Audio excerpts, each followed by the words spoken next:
오늘은 우리가 하나님이 준비시키는 사람의 한 가지 특징에 대해서 한번 이야기를 해보려고 합니다. 하나님이 사람을 사용하시기 위해서 그 사람을 막 준비시킬 때가 있어요.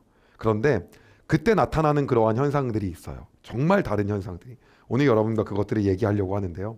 그것은 다른 것이 아니라 그냥 결론부터 말씀을 딱 드리면 어떤 거냐면 옛사람을 정리하고 나의 옛생활 방식이 완전히 달라지게 되는 과정을 거칩니다.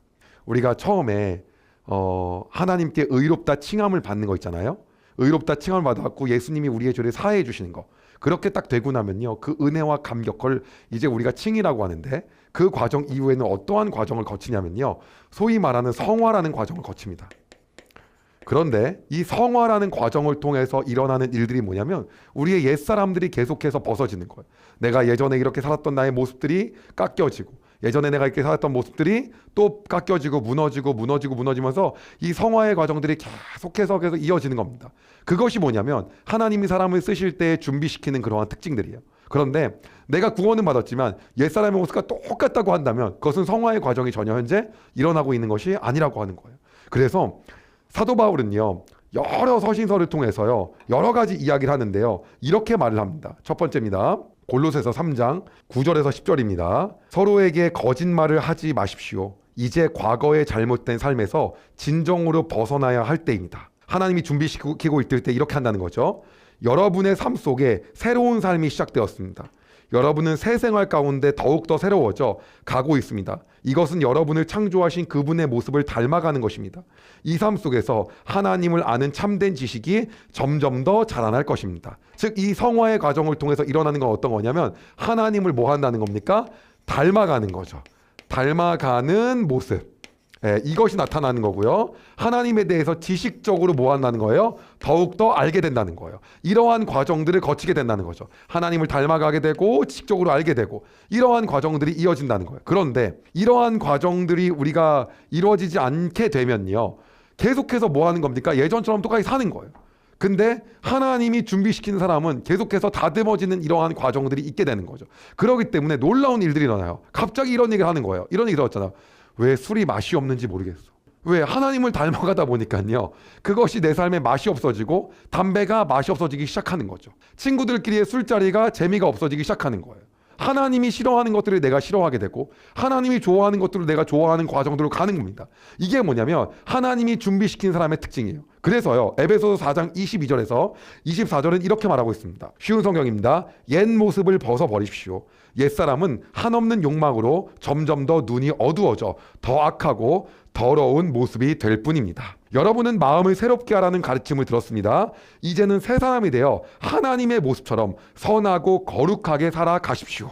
뭐라고 하는 겁니까? 옛사람을 버리는 거죠. 그래서 하나님이 준비시키는 사람의 특징, 바로 이 특징은 어떤 거냐면 결국 얘기하면 우리의 가지고 있는 옛사람이 어떤 겁니까? 이거를 버리는 거예요.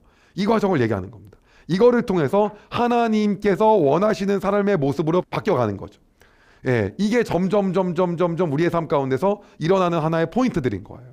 그래서 옛사람들이 달라지기 시작할 때 삶이 변화되기 시작하는 거죠. 그러니까 놀라운 일들이 일어나기 시작하는 거예요. 그래서요, 로마서 6장 6절에서 8절은 이렇게 말하고 있습니다.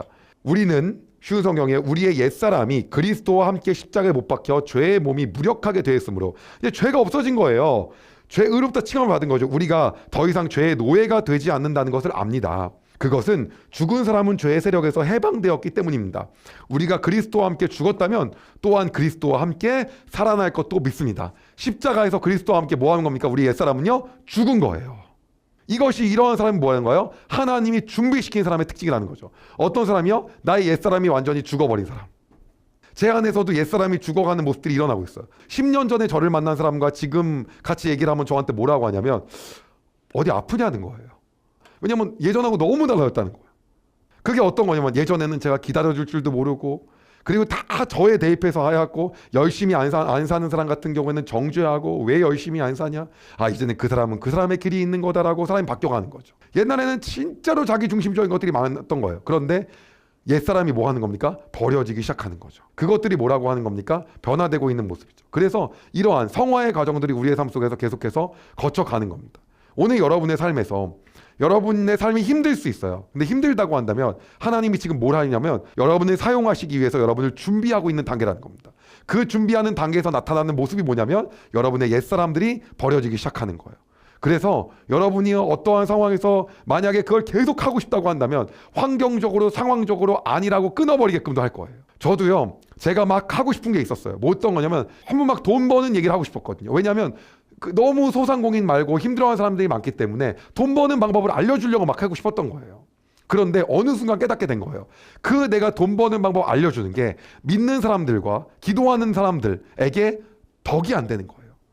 덕이 안 되는데도 불구하고 사람들은 열광을 하고 계속 알려주게 된 거죠. 그러나 그것이 아니라는 걸 하나님이 계속해서 신호를 주십니다. 근데 제가 그거를 하지 않아요. 그래서 어떻게 했냐면 채널을 결국 다 접게 됐습니다. 다 없어지게 되고요. 그래서 여러분의 인생이 뭔가 잘려나가고 뭔가 가지치기 되고 지금의 내 상황이 내가 하나님과의 관계가 분명하지만 그 안에서의 내가 시련을 당하고 있는 상황에서 우리는 오히려 하나님을 기대할 수 있다는 거죠. 그 부분을 저하고 함께 읽어보길 원합니다. 야고보서 1장 2절에서 4절입니다. 형제 여러분, 여러 가지 시험을 겪을 때 기쁘게 여기십시오. 여러분은 믿음의 시련을 통하여 인내심이 성장한다는 것을 알고 있습니다. 여러분이 하는 모든 일을 참고 견디어 조금도 부족함이 없는 완전하고 성숙한 사람이 되십시오. 하나님이 뭐하고 계신다는 겁니까? 옛사람을 버리시게 함으로 새 사람으로 여러분들을 뭐하고 계신다는 겁니까? 준비시키고 계신다는 거죠. 하나님이 저에게 계속해서 말씀하신 거 그거였어요. 너 일 너무 열심히 한다. 너무 최선을 다해서 한다. 근데 나에게 좀 맡겨보지 않겠니? 근데 어떤 사람한테는 반대로 얘기해요. 너는 좀 열심히 좀 살아라. 반대로 얘기하시는 분도 있어요. 근데 저에게는 너무 열심히 하니까 넌 좀 나에게 맡겨봐라. 하루 좀 한번 쉬어봐라. 쉬고 한번 나하고 관계를 갖고 좀 맡겨봐라. 너무 저는요 행동파주의자거든요. 모든 순간을 제가 다 관여하고 다 참여해야 되고 갈아 넣어서 인생을 살아야 되는 스타일이다 보니까 좀 쉬라는 거예요. 좀 한 주는 하루는 하나님 저 불안해서 안 됩니다. 그러다가 어떻게 해서 자동으로 며칠을 좀 쉬게 됐습니다. 잘려나가고 깎여나가는 거죠. 어쩌다 보니까 이제 내년부터는 월요일날 하루는요 자동으로 일을 못하게끔 막혀졌어요. 잘려나가고 깎여나가는 저의 모습들이 있는 거죠. 왜요? 그것들이 나의 뭘 버리는 모습입니까? 옛사람을요. 옛사람을 왜 우리는 버려야 되는 겁니까? 이 옛사람을 버림을 통해서 하나님 우리의 삶을 뭐하고 계신다는 겁니까? 준비시키고 계시는 거예요. 우리를 사용하실 것들에 대해서 우리가 기대할 수 있다라고 하는 거죠. 그래서 오늘 여러분들에게 도전하고 싶은 게 있는 거예요. 바로 어떤 거냐면 지금의 상황에서 내가 하려고 한 그 의도대로 잘 안 되고 무언가가 멈춰지고 깎여나가고 있다고 한다면 여러분 하나님과의 관계에 집중하시기 바랍니다. 하나님과의 관계가 명확하다고 한다면 관계는 정확합니다. 하나님 사랑하고 하나님 내 인생의 주인이시고 내가 하나님을 신뢰하는 그 관계가 명확하고 내가 예수 그리스도로 인하여서 내가 구원받았다고 한다면 그렇다고 한다면 여러분 그 과정을 통해서 여러분을 사용하실 하나님을 기대하시기 바랍니다. 여러분의 옛사람을 버리게 함으로써 여러분을 다듬음으로써 여러분은 어떻게 하시는 겁니까? 하나님이 준비시키고 사용하길 원하시는 겁니다. 그래서 사도 바울이요 소위 말한 예수님을 만난 다음에 하나님이요 바로 사용하시지 않고요 다듬는 기간을 몇 년 걸리게 하셨을까요? 10년이요 10년 동안을 다듬으십니다. 그리고 나서 그 사방팔방 온 천지를 돌아다니면서 예수 그리스도의 복음을 전하기 시작한 거예요. 그리고 나서 그가 했던 마지막 명고백이 뭡니까? 내가 그리스도와 함께 십자가에 못 박혔나니 이제는 내가 사는 것이 아니요 나를 사랑하사 나를 위하여 자기 몸을 버리신 예수 그리스도를 믿음으로 내가 사는 것입니다. 할렐루야. 그것이 옛사람을 버린 거의 최종판이었다는 거죠. 오늘 여러분들의 옛사람이 잘려나감을 통해서 아프지만 하나님이 사용하실 것들을 기대하고 그 순간들이 힘들지만 그럼에도 불구하고 하나님 역사하실 것들을 고대하는 삶 살기를 진심으로 소망합니다. 기도하겠습니다. 하나님, 우리에게 새로운 삶을 주신 하나님을 찬양합니다. 우리가 이제 옛사람을 버리고 하나님이 주신 새 옷을 입고 살아가기를 소망합니다. 오늘 우리의 삶 가운데서 우리가 하나님을 사랑하고 하나님이 원하는 삶을 살고 싶고 하나님이 내 인생의 주인임에도 불구하고 내 인생이 잘려나가고 있고 내가 원하는 대로 일이 안 되고 있고 나의 사업이 막히고 있고 내가 하려는 것들이 안 되고 있다면 하나님이 오늘 하시고 있는 그 가지치기를 기뻐함으로 받아들이며 하나님을 하실 일을 우리가 기대하게 하여 주시옵소서. 그리하여 더 이상 우리의 삶 가운데서 옛사람이 아니라 하나님 주신 새 사람으로 살아가게 하여 주시고 이 성화의 과정을 통해서 하나님이 우리를 준비시키고 있다는 걸 깨닫고 우리를 사용하실 하나님을 기대하게 하여 주시옵소서. 오늘도 그렇게 살아가기를 소망하는 주의 백성 가운데 주님 함께 하시기를 소망하며 예수님의 이름으로 기도드립니다. 아멘. 여러분 은혜 많이 받으셨나요? 이 영상을 통해 더 많은 사람들에게 하나님의 은혜를 공유하길 원하신다면 여러분의 구독과 좋아요가 꼭 필요합니다. 오늘도 여러분의 삶에 하나님의 은혜가 가득하길 진심으로 소망합니다.